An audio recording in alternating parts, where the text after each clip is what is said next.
You think that by obsessing over it, you are solving it.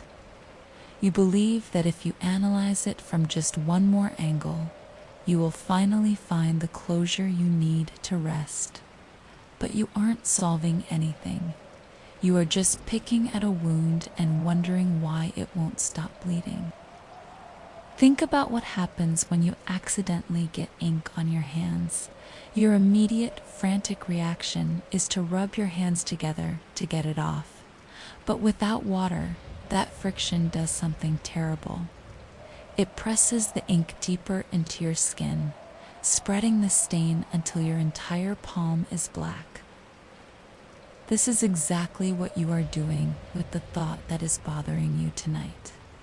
Every time you replay the scenario, every time you get angry at the person who wronged you, you are rubbing your hands together. You are spreading the stain. The issue isn't what happened to you today. The issue is your total refusal to put the ink down. We are addicted to the concept of closure. We tell ourselves, once they apologize, I can let it go. Or, once I figure out why this happened, I can move on.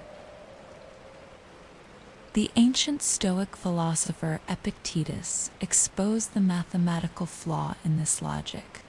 He noted that things in this world are divided into two clean categories: the things that are completely within our control, and the things that are fundamentally outside of it. The words someone else spoke to you today belong entirely to the outside world. Their behavior, their attitude, and the events of the past 12 hours are completely unchangeable facts of reality. They are gone. They do not exist anywhere in the universe right now except inside the electrical wiring of your own brain.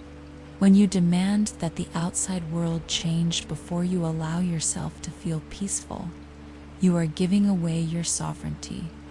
You are letting a fleeting event or a careless comment from a stranger dictate the chemistry of your body. Letting go doesn't mean forgiving them, and it doesn't mean pretending what happened was okay. Letting go simply means realizing that your peace of mind is too expensive to buy back with an apology that is never coming. Imagine you are driving a manual car up a steep hill, and you suddenly press your foot down on the clutch pedal. The engine will rev violently. The RPM gauge will spike into the red line. The noise will be deafening, and the car will shake with immense tension. But despite all that noise, power, and energy, the car isn't moving an inch. It is burning fuel, destroying the engine, and staying completely stationary because it is disengaged from the wheels. Your overthinking is a cognitive clutch. Your mind is spinning at 10,000 RPM right now. You feel exhausted, stressed, and burned out. But all that mental energy is completely wasted because it is applied to a situation you cannot physically move. Drop the clutch. Let the engine go quiet. The thought running through your head right now has no power of its own. It only has the power you actively feed it by reacting to it. The moment you stop arguing with the thought, it starves. In certain parts of the world, hunters use a brilliant, simple trap to catch monkeys without injuring them. They take a heavy glass jar with a narrow neck, fill it with sweet nuts, and secure it to the base of a tree. A monkey will walk up, slide its hand inside the narrow opening, and grab a massive fistful of the food. But when it tries to pull its hand out, it can't. The fist it has made is too wide to pass back through the narrow neck of the jar. The monkey is completely trapped, but it isn't trapped by the jar. It is trapped entirely by its own greed. All the monkey has to do to win its total freedom is open its hand, let go of the bait, and walk away. Look at the thought that is keeping you awake tonight. Look at the frustration you are nursing. You are the monkey. You are screaming that you are trapped by your circumstances. But the only thing holding you hostage is your refusal to open your hand. Let the bait go. You do not need to invent a new way to survive this night. You only need to look at how the greatest minds in history survived theirs. Consider the Roman Emperor Marcus Aurelius. He didn't write his philosophy in a peaceful library. He wrote it in a military tent in the freezing mud, fighting a brutal war. While his closest friend and top general Avidius Cassius betrayed him and tried to steal his throne, Marcus was surrounded by a literal plague, political chaos, and heartbreaking personal grief. How did he drop the thing bothering him? He used a psychological technique historians call the view from above. Whenever his mind began to spiral into anger or panic, he would mentally zoom out. He would look at his tent, then lift his mind above the battlefield, above Rome, above the entire earth, until his massive empire looked like a single microscopic speck of dust floating in an infinite cosmos. He wrote down his exact thoughts in his private journal, reminding himself, look at the immense ocean of time behind you and the gulf of infinity ahead. In that vastness, what difference does it make if you suffer for a few moments today? When you zoom out from the text message, the argument, or the mistake you made today, you realize its true size. It is a drop of rain falling into an infinite ocean. It is not a catastrophe. It is a footnote.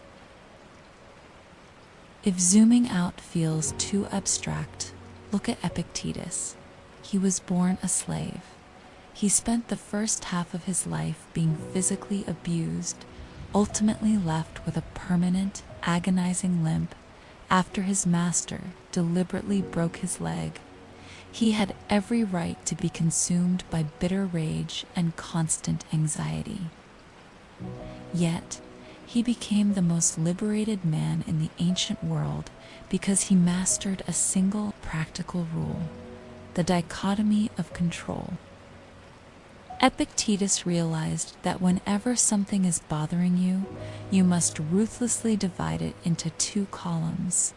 Column A, things that are 100% up to you. Column B, things that are not.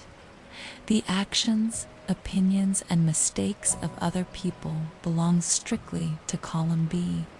They are external facts of nature, as unchangeable as the rain pouring onto the asphalt outside your window right now. Epictetus taught his students that when you worry about column B, you are acting like a lunatic trying to command the weather to stop. The moment a frustrating thought enters your mind tonight, perform his manual, circuit breaker. Look directly at the problem and say out loud, "This concerns something outside my control. Therefore, it is nothing to me." You are not letting them win. You are simply refusing to let your mind be a slave to an event that has already passed into history. Accept that you are feeling this anxiety or tension about an event that's already passed or that may or may not happen in the future. Don't try to resist it, but acknowledge it and let it wash over you. You will not think your way out of this feeling. Most of what we spend our valuable time and energy worrying about will never happen. And if it's already happened, then it's outside of our control. Unclench your hands right now, literally. Take your fingers out of a fist, drop your shoulders away from your ears, and soften your jaw. Whatever happened today, it is over. Whatever you are worried about tomorrow, it hasn't happened yet.